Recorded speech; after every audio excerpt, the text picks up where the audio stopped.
We're at the Irish National Stud Garden.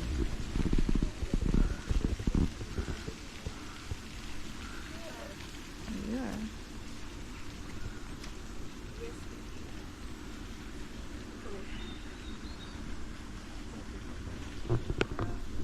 What about that long one?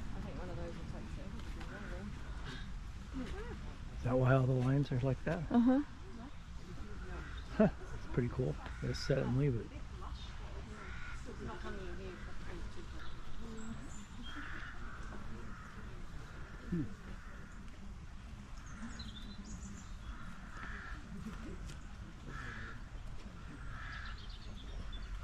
Alright guys, so we'll just talk a little bit about what we actually do here at the stud, just so we have an idea as we're going around. So I did say there we are self-funded on the stud, so we do have to make our own money, and we do that a couple of ways.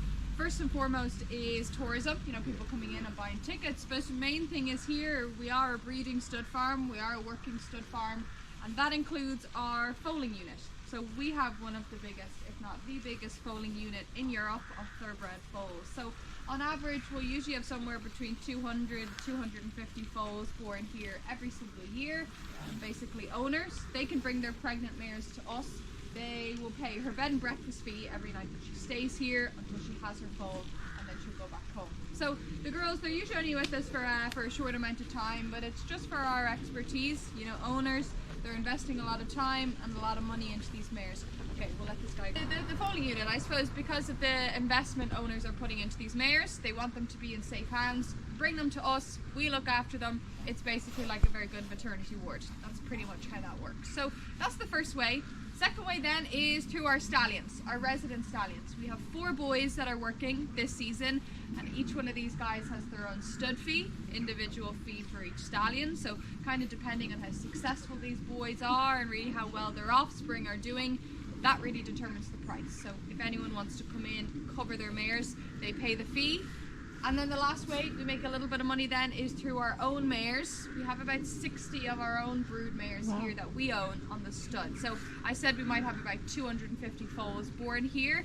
About 50 of those will be ours. So we have these foals, we raise them usually until they turn a year old, and then we go to the sales with them. So the main auction house in Ireland is called Goffs. It's up in Dublin. We will go to Goffs and we do try to sell everything there. So we don't really keep anything. We don't do any training or prep for the racetrack here. Usually we just breed them, we raise them, and then we move them on. So that's basically how this place works. We have our foaling unit, we have our stallions, and then we have our own mares and the offspring we can breed and then sell. And that's how we keep ourselves going, basically. Right? Okay. A horse called Invincible Spirit. And Invincible, he is one of our stallions on the stud, so we're going to go up and see him soon. But, you know, it is quite rare to have a statue made of a horse while they are still alive. You know, usually you would see it maybe as a memorial thing, maybe after they passed, something to remember them by. But Invincible here, this guy, he is kind of the best we've ever had, and he's been pretty special to the stud, and he's really kept us on our feet for years and years, so we thought it necessary to have it made early for this guy. But we're going to see him anyway. Just kind of sets the tone. You know, if we have a statue made of him, we obviously think pretty highly of this dude. So very big ego he has now. Alright guys, so these are the stallions we have this year. They're all out in the paddocks at the moment, so we'll go and see some of the boys in just a minute. But let's talk a little bit about the boys, just their process in general first. So these guys, you know, they're never just picked out of the sky to be stud stallions. These guys, they're always chosen because of their own good pedigree. You know, you want them to be quite well bred, but also because of their own success on the track. Be a stud stallion here, usually we like them to have won at least one Group 1 race before they stand here. So Group 1 is your top level. Preferably, it's not written in stone, but preferably you'd like these boys to win at least one of those Group 1 races before we buy them and we bring them and stand them here at stud. So you want them to have a bit about themselves and a bit of success before they can start doing this job. And these boys, they do get pretty busy around the start of the year. Our breeding season on the stud, it kicks off on the 14th of February, which is Valentine's Day, so very romantic day. These guys, they get going. So they'll start mid-February. They'll cover for about 3 or 4 months here in Ireland, up to about 100, maybe 150 mares throughout the season. Phoenix here, he was ranked in the top 10 most popular stallions in Europe last year. Phoenix was a very busy boy. He covered about 220 mares. So if they... Alright guys, so this lad here, this is Invincible. So the statue we saw at the start, this is him here now. So kind of main man on the stud, really at his peak when this guy was really in his prime. He was insured for, so kind of estimated to be worth in and around 60-70 million euro. So he's definitely definitely a pretty valuable boy. But really this guy, he is so valuable because he's known as what's called a global sire of sires of sires. So first of all, you know, a lot of his offspring have gone on to win some great races. But for Invincible, what really made a difference as well, he was able to produce some great stud stallions. So sons of his that are also at stud and are breeding very successfully at the moment. So over in Australia, there is a stallion called I Am Invincible, who is one of Australia's best sires at the moment. And Invincible here is his father. Also over in the UK, there's a stallion called Kingman, who's one of the best in Europe at the moment, and Invincible here is also his dad. So that's what really made it for Invincible, really put his mark on the industry. You know, he was able to produce these sons and these daughters, breeding, carrying on the lines, really proves how good and how solid the genetics are really for this guy. But obviously this guy, he had to race himself. You know, most of these colts and the fillies, they'll both race just separate groups. Usually they'll race kind of 2-year-old, 3-year-old, 4-year-old. If they're good, most owners are fairly keen to get them off the track at that stage and stand them at stud. So this guy, he arrived to us when he was 6 years old. His ears are burning, I'm talking about arrived to us when he was 6 years old. His fee started out at 10,000 euro, which is pretty standard. You know, we saw the young boys in there, they'll always kind of kick off around the 10,000 euro mark. But for Invincible, when his first crop of offspring, when they did hit the track, about 50% of them were winners, which is a pretty high percentage. You know, half of everything that he was producing, that was running, was winning. So people started to realize that this guy here is actually pretty good. So over the years then, you know, demand goes up, popularity goes up, stud fee goes up with it, of course. And at its peak, his fee was somewhere around 120,000 euro for every cover that he did. So if he was able to get maybe 100 mares in each season at about 120,000 euro a go, that's not bad. That's why he has a statue up front. See, years old. His name is Should Have Been a Ring. Saw his name on the board there. Obviously that name is a bit of a mouthful. Apparently it came from a couple. They had an amount of money, they were supposed to go buy an engagement ring, and last minute they changed their minds and they bought the horse instead. So that's why his name is Should Have Been a Ring. I think it's pretty clever. But I suppose the way the stud works, you know, all the offspring we breed here ourselves from the, you know, the group of brood mares that we own, those foals, you know, we sell them, we don't keep them. So anytime we want a new stud stallion, we have to go out and we have to buy it. So usually we have committees here that are kind of watching what's running on the track all the time. They keep an eye out. If they see something that looks promising, they will try buy it privately from owners, and then we bring it here and we stand it at stud, and we kind of have to cross our fingers a little bit and hope that they'll be looking for us. So this guy, he was really great on the track himself. He racked up about 600,000 euro in prize money. Very consistent, but you never know how well it's going to translate to their offspring. You know, they can be lovely on paper, they can look really promising, but it doesn't always, it means it quite passes down to sons and daughters. But you have to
Winnie the Pooh cells? beehive. Beehive huts. Yeah.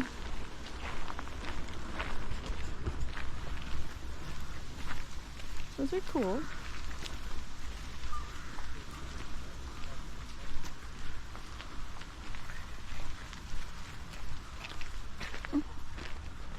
Guys, I think that's most of us. So we'll talk a little bit about the babies here. Unfortunately, they are quite far away.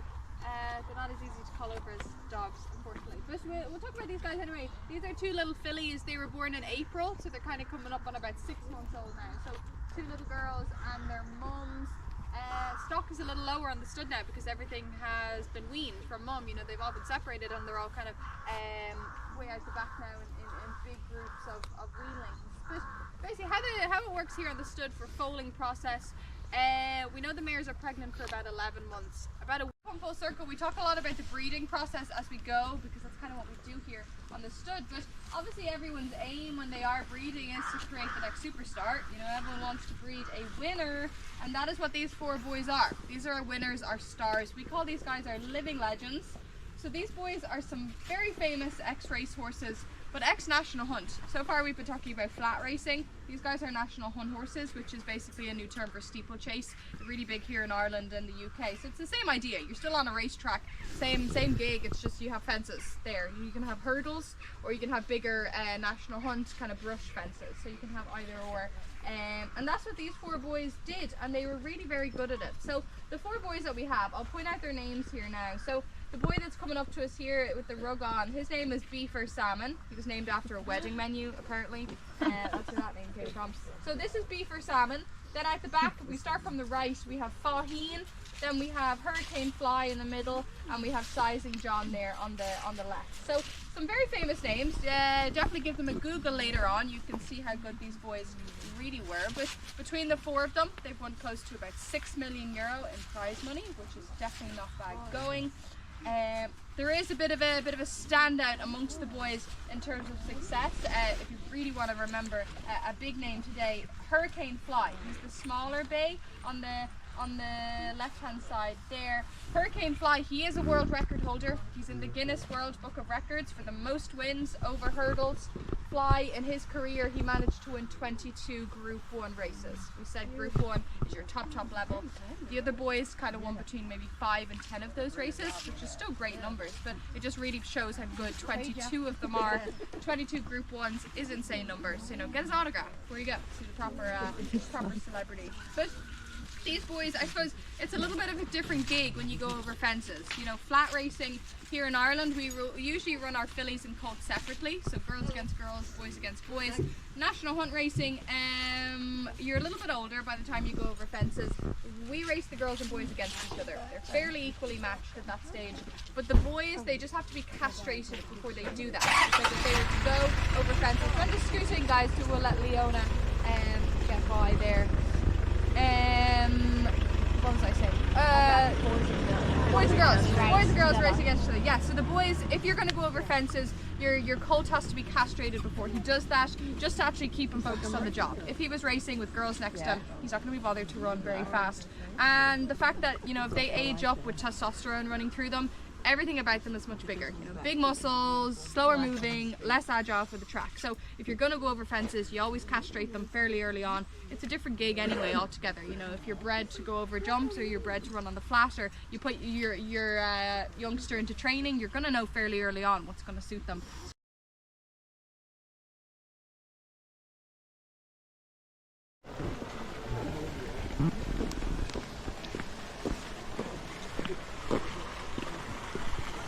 One.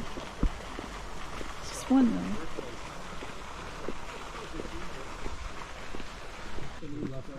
Okay, which one do you want?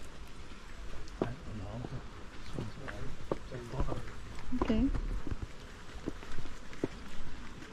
Yeah, no wheelchair's coming to here. No. She was just going to the restaurant, she said.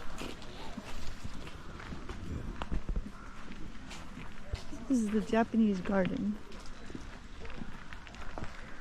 That looks like a Zen garden. Somebody raked it.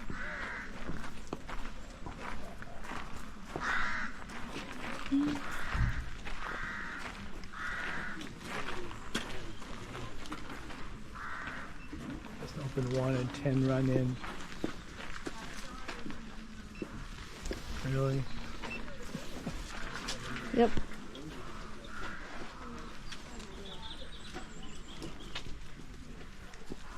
Ah, okay. Path of life, easy path. Easy path. Easy path? Okay.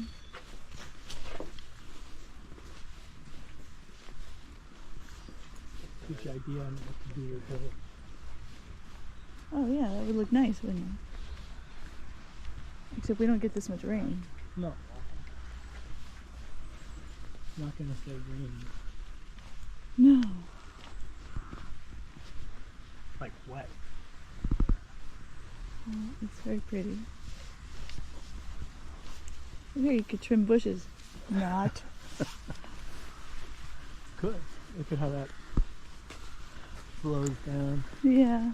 There's the other path you have to walk through there. That one down there? I don't think that's a path, but yeah, that one looks more difficult. Maybe it is the path. I don't know, it leads over there. That'd be horrible. That might be the path. Really? No way. Like you could fall. Well, that's why she said there's an easy path, and then when you have stepping stones. She said stepping stones. I bet Get all that's wet. Well, if you fell. Guess it's good we didn't take that one. If that's it, yes. I don't know how my left foot's wet. Your left foot's wet? Yeah, it'll walk through your water or on the grass. Yeah, you could trim the bushes back like that one, huh?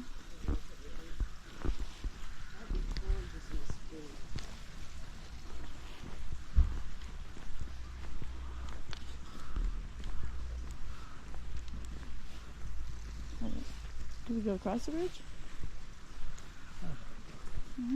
I want to.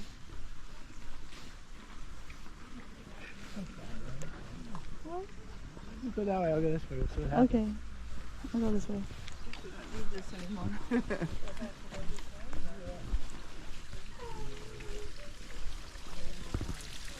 The waterfall.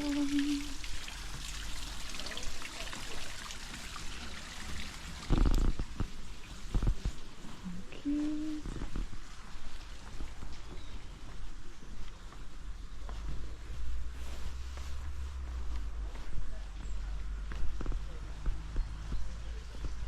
A little pagoda.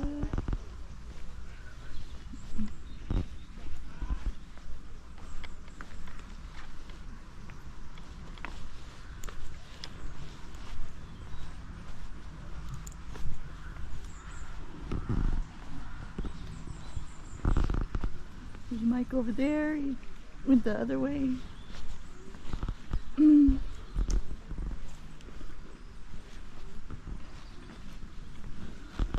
How cute.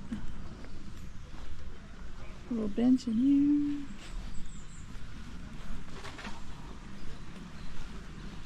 I don't know where this goes.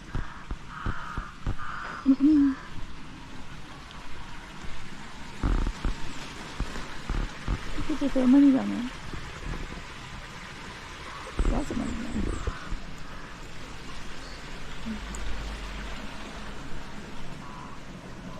Uh-oh.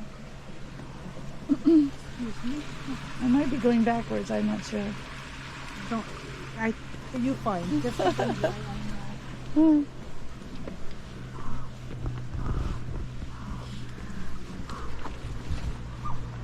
Hey there. hi. Hey, go on.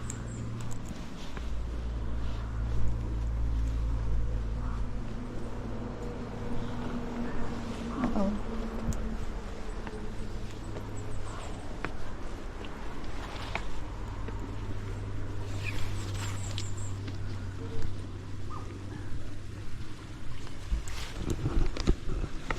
There's Mike. I said, there you are.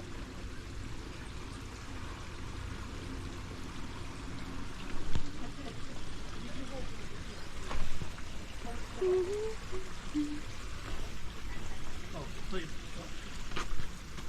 It's all yours, gentlemen.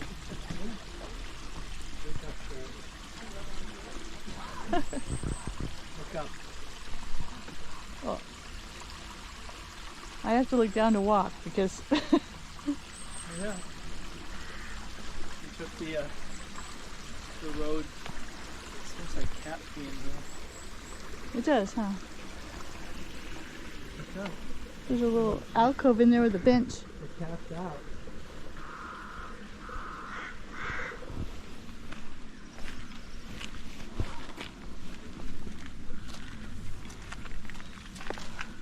A tea house. Cute. Well, they let you walk down in strange places. They do.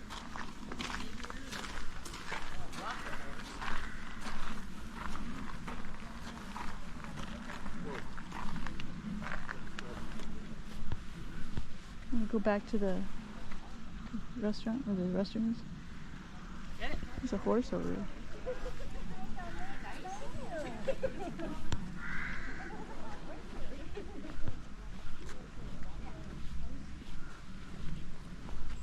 Okay.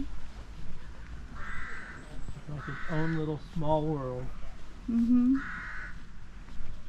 But they don't have to. Probably no sprinklers. Do what? Probably no sprinklers. Oh yeah, I doubt they don't ever need to water anything here. Huh? Just skim it. Some more of the Japanese garden. Oh. This is where we came in.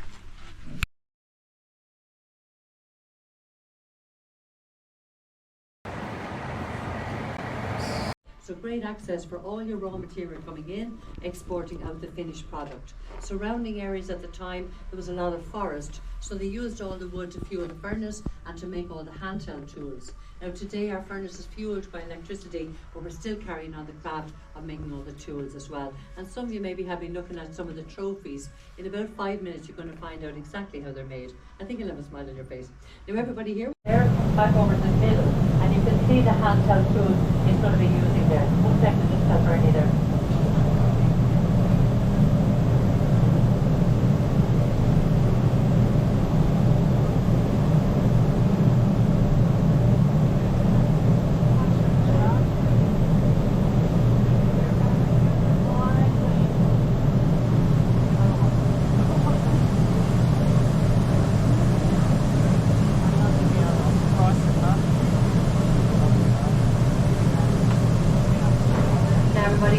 Notice the colour now as well. The colour is just the heat. So come right back over to the railings now, everybody.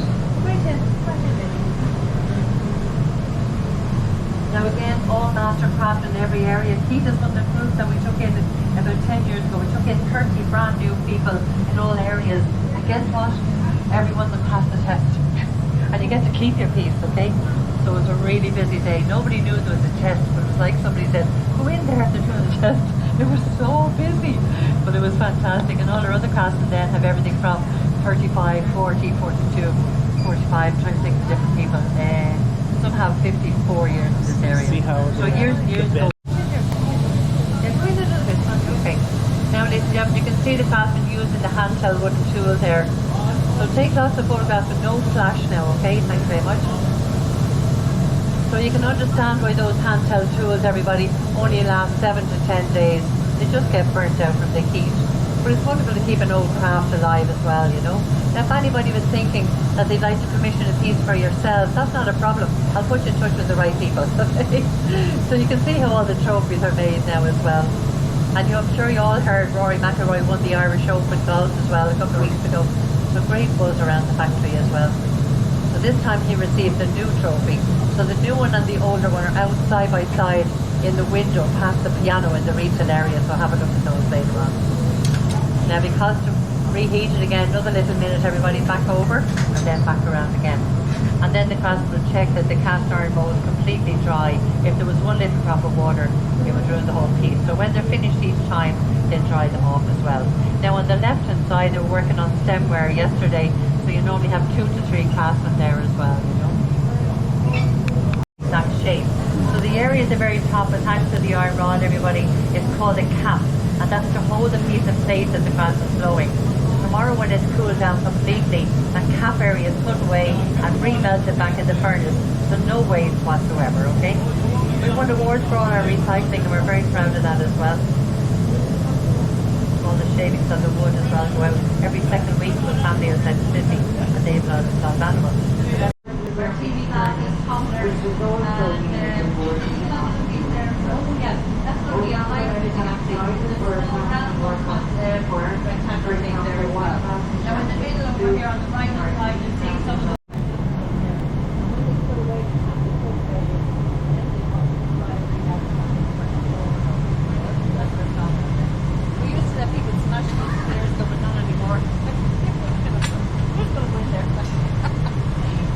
tiny, they have the marker, the red marker there as well.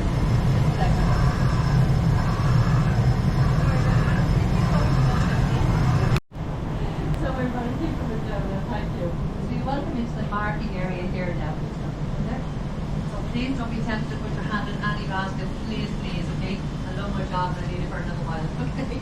Thanks very much. Now everybody, all the baskets come up here, depending on how quickly they have to be cut and designed. The class will work on that first. They place the piece on the dial, or sometimes sit here at the table, and they use the marker to do horizontal and vertical marking. Can everybody hear me okay? Yeah, thank you. So the marking is crucial, as I said. Remember the goals on the table. So marking then is a guideline for the cutter, even though every department have the design, they know it's going to work on, okay? Put the class there, please, everybody, thank you. So you can see there the lovely football, we just finished that this morning here beside us. And the other one on the other end there is part of a new golf trophy that's larger base. See the second dial? Second one there. Yeah. So that's part of a new trophy. It's 3 parts. It's a big large ball and it's got a ball shape and then that larger piece there as well. So it's going to India and it's a brand new golf trophy we've never done before. You're out of school and you see those brave birds.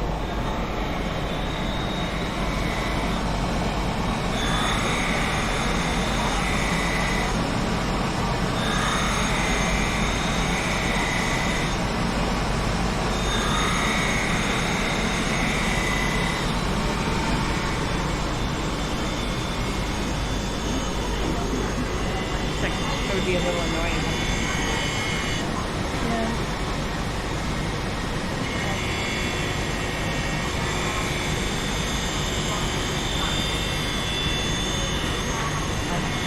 Okay, buddy, so welcome to the study area now. Okay, so it is a free break, I think, at the moment, everybody. So on the shelf, everybody, the second one in, the small one there, is called precision cut. That was made in machine because we couldn't do that by our human hand. And then the large ball, only the circle is in the machine and the rest is done by the pad. So walk down slowly now, everybody, please, and take more photographs.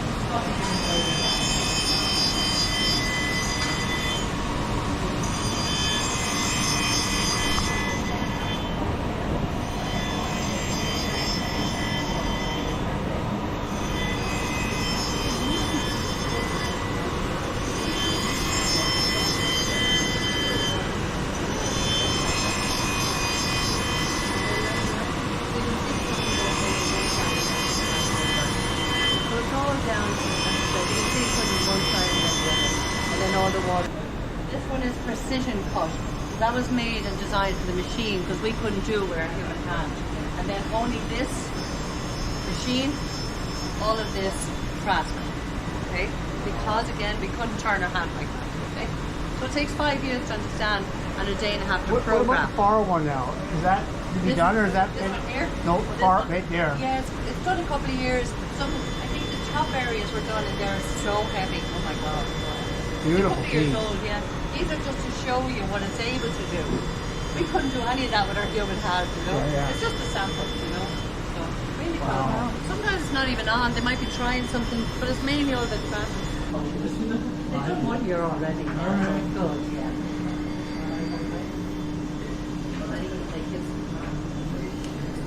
Okay, everybody, you're very welcome now down into the sculpting area and then engraving area. Now, don't go too far, everybody. I see a lot of you have backpacks that just turn slowly. Is that all right? We're not allowed to touch anything, please, okay? So at the very beginning of the table here, you should see a paper template of the nutcracker, and it's quite a new style we're working on. There's one finished and it's in the middle of the next table. So you'll see it in a few moments. But we normally do the other one at the very back, and they start off with solid blocks of crystal. So for the nutcracker at the very back, they're all rounded